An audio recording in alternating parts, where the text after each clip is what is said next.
bagaimanakah kiat-kiat agar kita bisa menghadapi tantangan perpecahan pemilu sehingga bangsa Indonesia bisa tetap rukun. Dan yang kedua, kami dengan jumlah massa yang banyak belum memiliki wadah atau sekretariat atau tempat untuk latihan, misalnya hadro dan lain sebagainya. Bisakah pemerintah membantu kami untuk mewujudkannya? Oh, dan mohon maaf saya lupa memperkenalkan diri. Saya Aruf Abdul Ghaffar, perwakilan dari MIC INU atau Nahdliyin Tangsel. Sekian dan terima kasih. Wallahumma fiqilak al-qamidorik. Wassalamualaikum warahmatullahi wabarakatuh. Pertama, terima kasih atas pertanyaan Anda. Saya kira betul kita sudah memasuki tahun pemilu. Dan sebenarnya bangsa Indonesia pemilu ini sudah bukan yang pertama kali, saya kira sudah berkali-kali. Sebenarnya sudah tahu, sudah paham. Tetapi memang kita harus tetap menjaga supaya pemilu itu tidak menjadikan bangsa ini terbelah. Ya. Kalau tidak, itu bisa membuat bangsa ini terbelah. Mudah-mudahan pemilu nanti tidak akan mengalami itu. Yang perlu itu pertama tentu dari elit politik. Ya, politiknya itu harus berjalan di atas tata aturan yang sudah ada. Sudah ada aturannya. Pemilu itu seperti apa? Ya kan ada aturan-aturannya, aturan mainnya.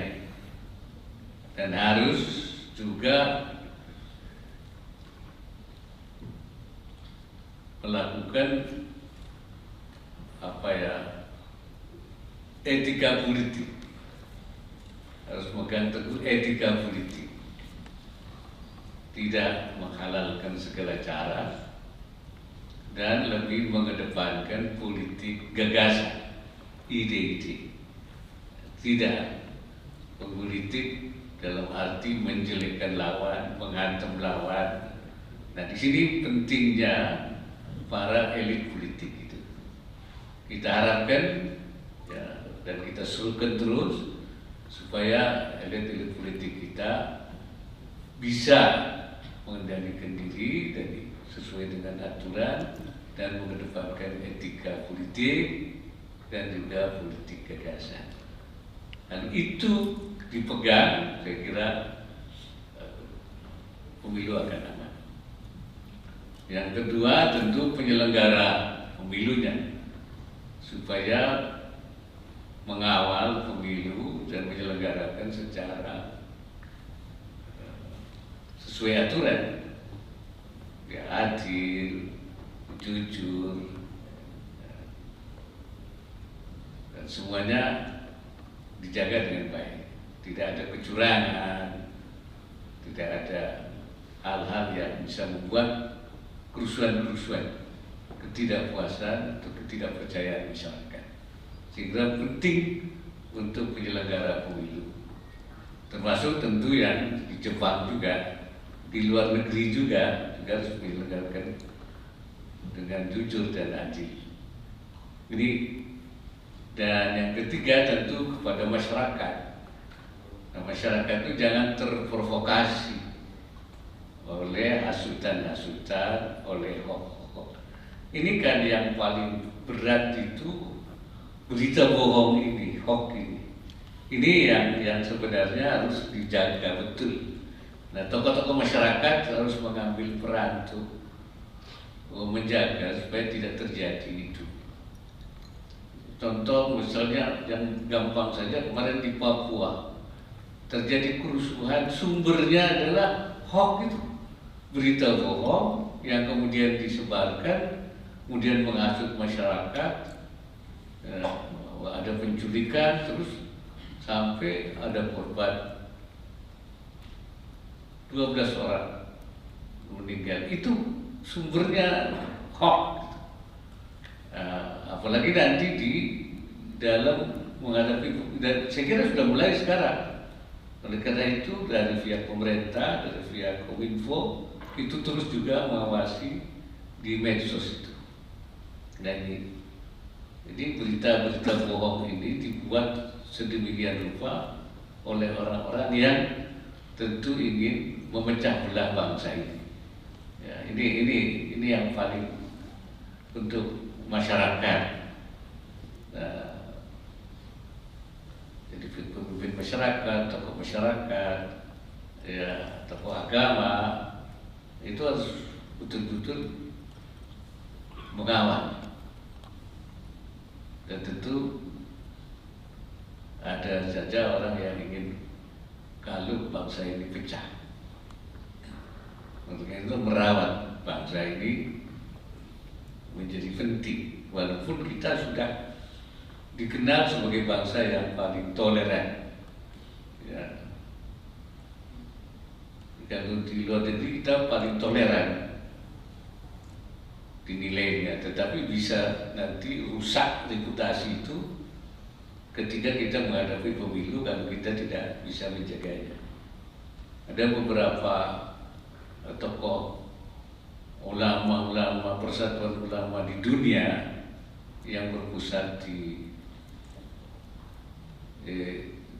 Abu Dhabi di Emirat, yang diketuai oleh Syekhul Azhar dari Azhar, datang ke Indonesia menemui saya. Dia bilang, saya datang ke Indonesia bukan untuk mengajar orang Indonesia, tetapi saya mau belajar dari Indonesia tentang toleransi. Dan cara Indonesia membangun toleransi itu yang akan kami jadikan model dakwah daripada Persatuan Cendekiawan Muslim, Hukama, Majelis Hukama Muslimin itu. Ya. Bahkan dia bilang, sekarang ini bukan waktunya lagi bahasa Arab diterjemahkan ke dalam bahasa Indonesia, tapi bahasa Indonesia yang harus diterjemahkan ke dalam bahasa Arab. Artinya mereka ini pikiran-pikiran yang ada di Indonesia itu mereka ingin. Nah itulah. Jadi kita sudah dianggap bangsa yang paling toleran di dunia dan akan dijadikan model pengembangan dakwah seperti yang ada di Indonesia itu. Nah, tetapi kalau kita tidak bisa merawatnya, terutama menghadapi pemilihan umum ini, kalau kita tidak menjaga etika politiknya, kesantunannya, ini bisa merusak